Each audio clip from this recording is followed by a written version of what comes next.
Evangelho segundo São Mateus. Naquele tempo, Jesus foi conduzido pelo Espírito ao deserto para ser tentado pelo demônio. Depois de jejuar 40 dias e 40 noites, teve fome. Aproximando-se então o tentador, disse-lhe: Se és filho de Deus, dize a estas pedras que se convertam em pão. Ele, porém, respondendo, disse: Está escrito, o homem não vive só de pão, mas de toda a palavra que sai da boca de Deus.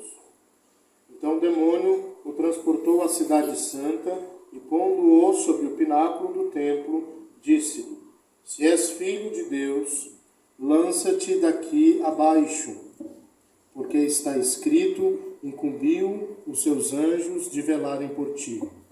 Eles te tomarão em suas mãos, para que não tropeces nas pedras do caminho. Jesus respondeu-lhe também: Está escrito, não tentarás o Senhor teu Deus. De novo, o demônio o transportou a um monte muito alto e lhe fez ver todos os reinos do mundo e a sua magnificência. E disse-lhe: Tudo isto te darei, se prostrado me adorares. Então Jesus disse-lhe: Vai-te, Satanás, porque está escrito, o Senhor teu Deus adorarás e só a ele servirás. Então o demônio deixou, e eis que os anjos se aproximaram e o serviam. Em nome do Pai, do Filho e do Espírito Santo. Amém. Ave Maria, cheia de graça, o Senhor é convosco. Bendita sois vós entre as mulheres, bendito é o fruto do vosso ventre, Jesus. Santa Maria, Mãe de Deus, rogai por nós, pecadores, agora e na hora de nossa morte. Nossa Senhora do Perpétuo Socorro, São José, São Simeão, podem sentar-se, por gentileza. Todos os anos, nesta primeira semana da Quaresma, a Igreja proclama em sua liturgia dominical a passagem das tentações de Nosso Senhor. E é justamente esse Evangelho de São Mateus que Santo Tomás, como aquele que vai guiar a nossa compreensão desse acontecimento específico da vida de Nosso Senhor. Então, primeiramente, Nosso Senhor é conduzido ao deserto. Muito interessante observar que quem o conduz é o Espírito Santo. Porque não poderia Nosso Senhor se colocar diante de uma situação de tentação gratuitamente. Mas é por um plano divino, é por uma vontade divina que ele refute abertamente as tentações do mal. Justamente quando ele já havia sido declarado, quando tinha sido declarado pela voz paterna, como este é o meu filho amado, em quem coloco toda a minha complacência. Então, como se dá a entender que a tentação é iminente para aqueles que acabam de se tornar filhos de Deus pelo batismo, conforme a palavra do eclesiástico. Filho, ao entrares para o serviço do Senhor, prepara a tua alma para a tentação. Para dizer a verdade, meus filhos, todos os que recebem de Deus a graça espiritual são chamados para esse combate contra Satanás. Motivo pelo qual Santo Tomás afirmou e confirmou a possibilidade de o sacramento da confirmação ser ministrado também às crianças, como vemos na tradição. Não demorar muito dar esses sacramentos iniciais, tanto o batismo, quanto a Eucaristia, quanto a confirmação. Justamente porque elas precisam estar preparadas para o combate. Elas precisam estar preparadas porque, já usando a razão, elas estão capazes de pecar. Então a Quaresma é esse tempo de luta intensa, como disse domingo passado, representativo de nossa existência nesse mundo, dado que é uma luta a vida do homem sobre a terra. E todo homem que sabe que a vida é uma luta, entende bem isto, conforme o livro de Jó. Embora esses 40 dias que antecedem a Páscoa do Senhor seja um tempo forte, especialmente escolhido para vivermos a oração, a penitência, a mais pura verdade é que não devemos descuidar destas coisas nunca, pois o inimigo de nossa alma, ele não dá trégua. Ele não dá tempo nesta luta na qual ele deseja punhar para perder as nossas almas. Então, outra coisa importante é que nosso Senhor foi conduzido ao deserto. E esse deserto, explica Santo Tomás, era entre Jerusalém e Jericó, onde muitos eram assassinados e do qual nosso Senhor falou ao contar aquela parábola do samaritano. Certo homem descia de Jerusalém para Jericó e caiu nas mãos dos assaltantes, que lhe arrancaram tudo, espancaram-no, foram-se embora, deixando-o quase morto. E tragédia muito semelhante à que se deu com esse homem da parábola é a que aconteceu com o povo de Israel, antes de entrar na terra prometida, e também a que se passa conosco no deserto desta vida. Depois de atravessarem as águas do Mar Vermelho, por muitas provações tiveram que passar os israelitas até entrarem na posse de Canaã.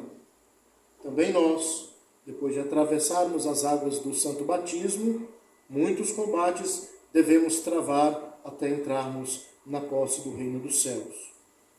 Essa relação entre nós e o povo de Deus é evidente. Mas nosso Senhor, sendo Filho de Deus, não precisava nem ser batizado, nem ser tentado.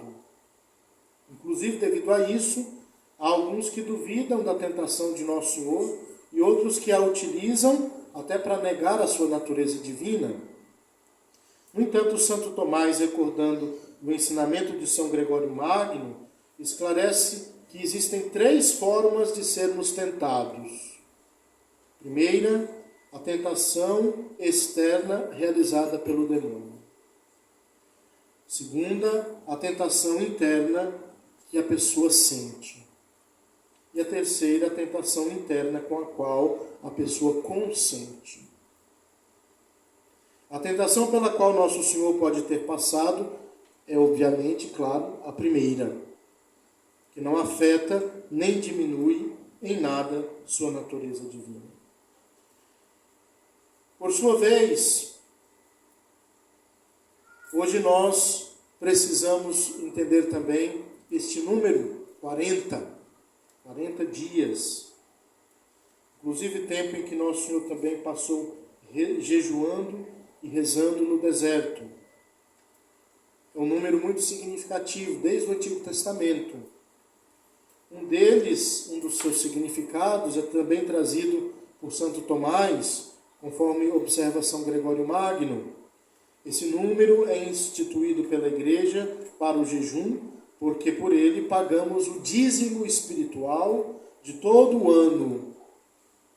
Do primeiro domingo até a Páscoa são 36 dias de jejum, os quais constituem a 10ª parte do ano, faltando 6 dias. Por isso, desde muito tempo, foi adicionado um meio-dia, no qual se jejuava até a meia-noite do Sábado Santo. Se vale lembrar, porque a quaresma inteira, antigamente, era propícia para o jejum. O Evangelho relata que o Espírito conduziu nosso Senhor ao deserto para ser tentado pelo diabo. Aqui nós vemos que Cristo se dirige ao demônio porque este não tinha poder de ir até Cristo. Então nosso Senhor coloca-se à disposição da tentação, por amor a nós, que somos tentados e necessitamos de auxílio, e que muitas vezes também nos expomos à tentação. Conforme esclarece Santo Tomás, o Espírito Santo, igual ao Filho em tudo, como diz a nossa fé católica, é o espírito de amor pelo qual ele se move.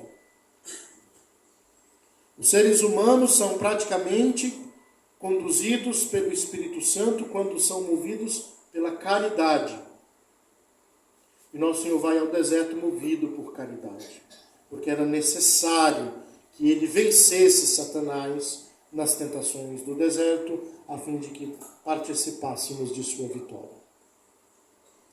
O amor impeliu nosso Senhor, porque ele, como Filho de Deus, realiza as obras do Espírito Santo. E como pelo batismo tornamo-nos filhos no Filho, também precisamos, nesta vida, lutar contra as tentações. Assim, todas as vezes que superamos as tentações demoníacas, não o fazemos por nossas próprias forças, mas pela vitória conquistada por Cristo ao vencer o demônio no deserto. A Epístola aos Hebreus, por exemplo, nos recorda que não temos nele, na pessoa de nosso Senhor, um pontífice ineficaz ou incapaz de compadecer-se das nossas fraquezas. Ao contrário, ele passou pelas mesmas provações que nós, com uma exceção, a do pecado. Aqui está implícita uma comparação com Araão, sacerdote do Antigo Testamento, que juntamente com o povo de Deus no deserto caiu em apostasia, fundindo um bezerro de ouro para ser idolatrado. Enquanto Araão é o sumo sacerdote que foi tentado e caiu no caminho do deserto, nosso Senhor Jesus Cristo é o sumo sacerdote que diante da tentação saiu vitorioso, mesmo se compadecendo de nossas fraquezas, nosso Senhor permaneceu fiel. Já nós, apesar de estarmos unidos a Cristo e sermos filhos de Deus por meio dele, precisamos nos recordar que esta vida é uma batalha constante para permanecer na graça de Deus. E o tempo da Quaresma é uma espécie de tempo em que nós estamos num campo de treinamento, em que através de exercícios espirituais preparamos-nos 40 dias para as lutas e provações da vida.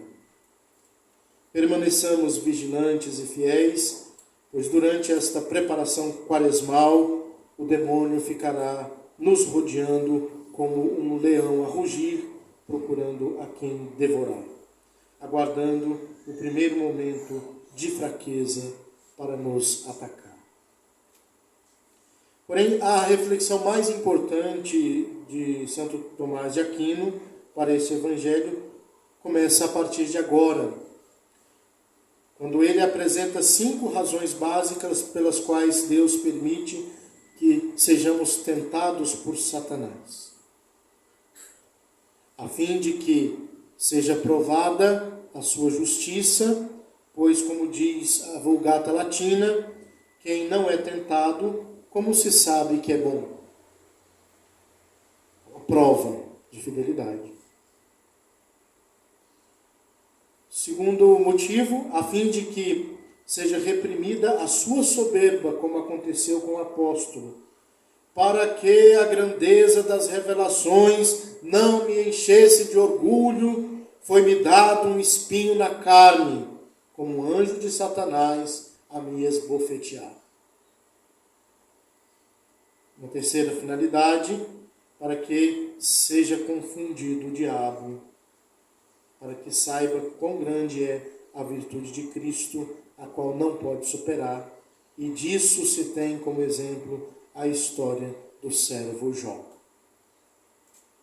que também foi tentado e perdeu tudo, mas ficou fiel, não blasfemou contra Deus, não abandonou sua fé. Também ainda a fim de que voltem mais fortes os cristãos, assim como voltam mais fortes da guerra os soldados. E por fim, a fim de que reconheçam a sua dignidade Porque quando o diabo assalta alguém, isso é motivo de honra, dado o seu alvo serem os santos. E quem são os santos, senão aqueles que pelo santo batismo ingressaram no corpo místico de Cristo, que é a igreja? Quem são eles? Senão os padres do deserto, os seguidores de Santo Antão, senão os sacerdotes das grandes tentações, como um cura d'Ars, São Pio de Petreutina, senão nós mesmos, que assistidos pela graça de Deus, somos predestinados por Ele para a glória do céu. Grande é a nossa dignidade, meus filhos. O nosso preço é o do sangue de um Deus. Peçamos a Ele, pois, a graça de vivermos conforme sua santíssima vontade e correspondamos dia após dia ao amor tão elevado com que Ele nos amou. Maria, nossa mãe, é inimiga declarada de Satanás.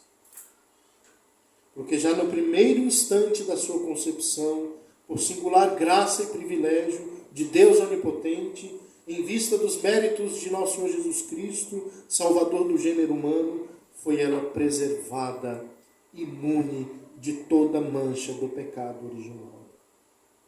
Deste modo, a inimizade entre ela e o diabo é total e irrevogável, uma vez que se trata de uma inimizade instituída pela livre e soberana vontade de Deus, lá no livro de Gênesis.